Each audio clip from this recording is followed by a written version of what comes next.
Book of Heaven, Volume 35, September 20th, 1937.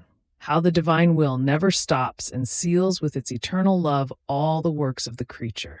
Exchange of imitation and of life between the Creator and the creature. My flight continues in the divine fiat, and oh, how happy it shows itself in keeping its creature on its lap, remaining always together and operating together. The company of the creature makes it even more happy than it is, because it finds in her one who looks at it, who loves it, and would want to match it in being all its own, in the same way as the divine volition is of the creature. If it loves, it finds one who loves it. If it works, it finds one who receives its works. If it is offended, it finds one who defends it, and many times makes it turn its justice into graces. Therefore, it uses all its stratagems of love with her.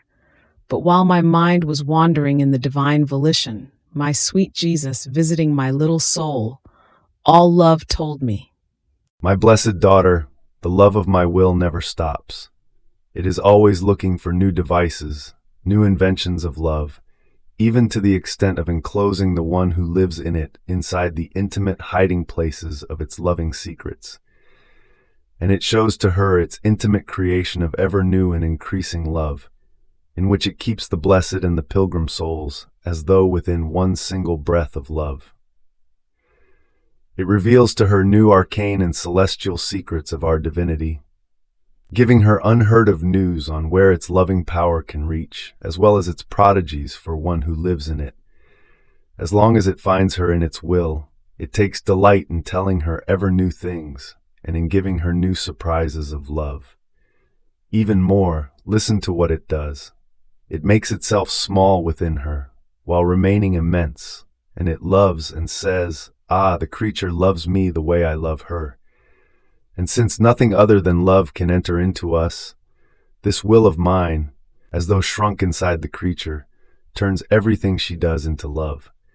If she prays, adores, or works, it melts everything into love, and with a power fully divine, my same will leads these acts of the creature into the bosom of our divinity, and they take their place inside our love.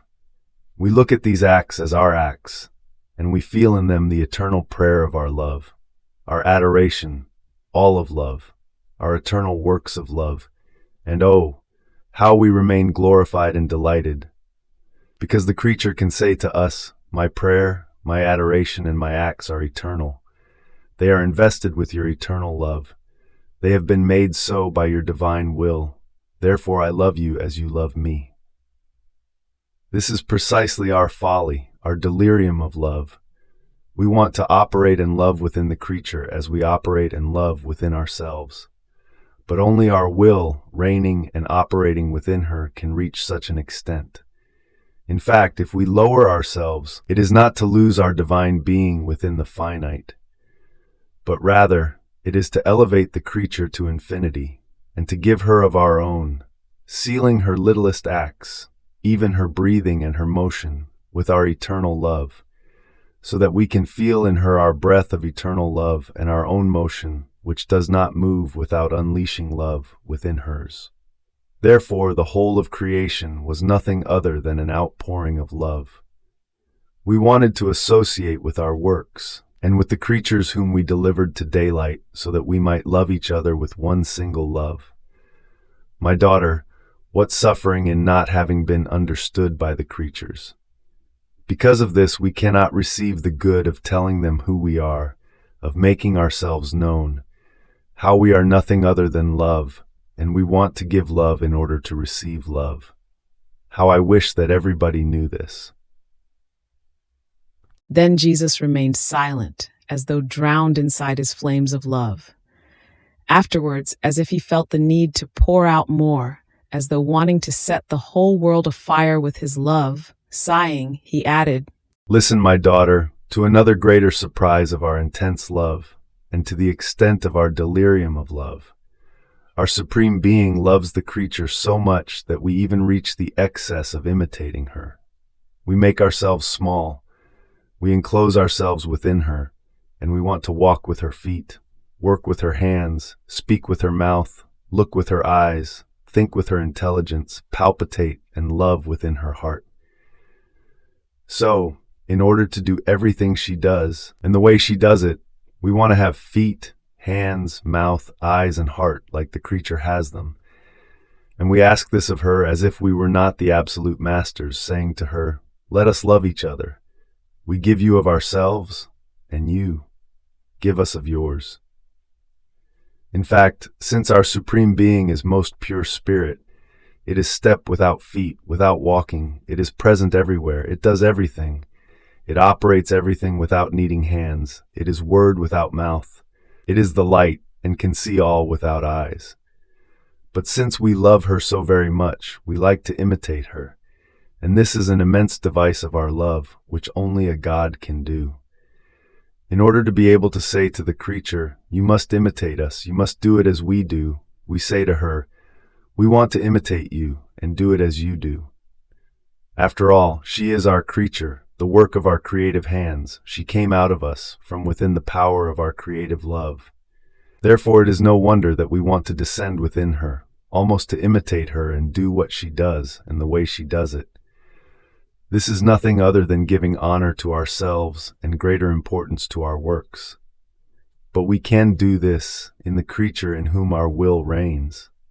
In her, we can do anything, pour out our love, imitate each other, because she is completely disposed to doing whatever we want. On the other hand, there where our will does not reign, we can say, we can do nothing. Now listen to another surprise of love that seems incredible. Once the creature has given us the freedom to imitate her, giving us life within herself, giving us her feet, hands, and mouth, we call her to the imitation of us, and letting her enter into our divine being. The power of our fiat gives her its step without feet, letting her be present everywhere, in the angels, in the saints, in the celestial queen, and even inside our divine womb. Oh, how happy we are! She is no longer encircled by the human nature, but free together with us, operating without hands, speaking without a mouth, and oh, how many words! With our word, she tells us the long story of our love and of our operating fiat.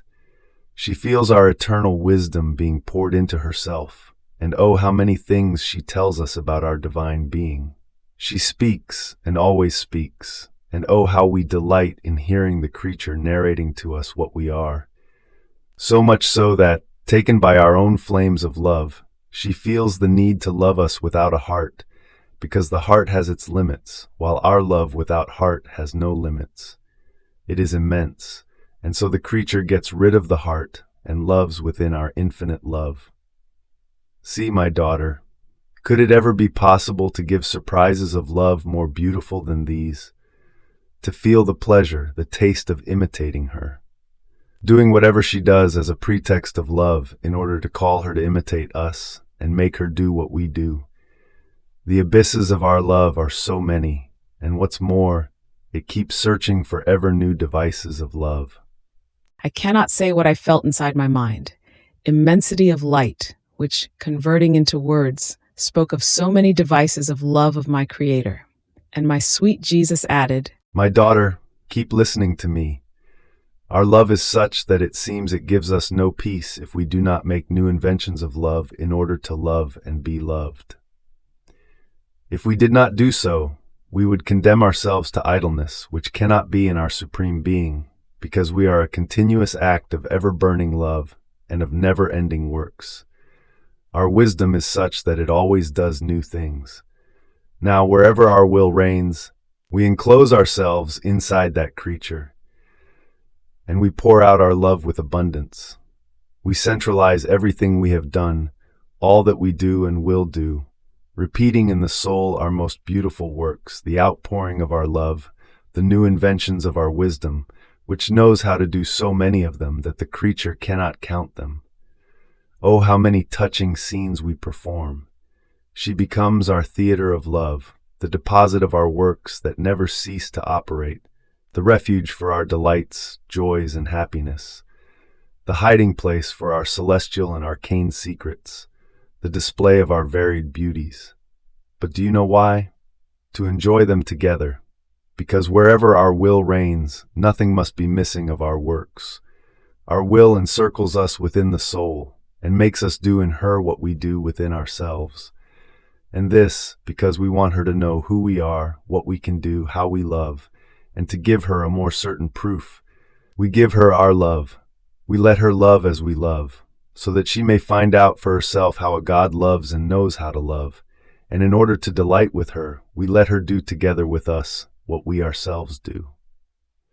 Do not be surprised. This is the nature of our will and of true love, to unify the creature with us, to love her and make her love us as we do. Disparities must not exist, otherwise it would make the creature unhappy to see that we love her so much. And she doesn't, that we know how to do many things while she can do nothing. Poor child, she would be there in our divine being under the weight of a profound humiliation, like a stranger, without trust, like a poor one before a rich man. We just cannot do this type of things. If she is with us, then whatever is ours must be hers too. The living in our fiat is unity, common works and joys, and this is what makes us more happy, and gives us a large field for the outpouring of our love.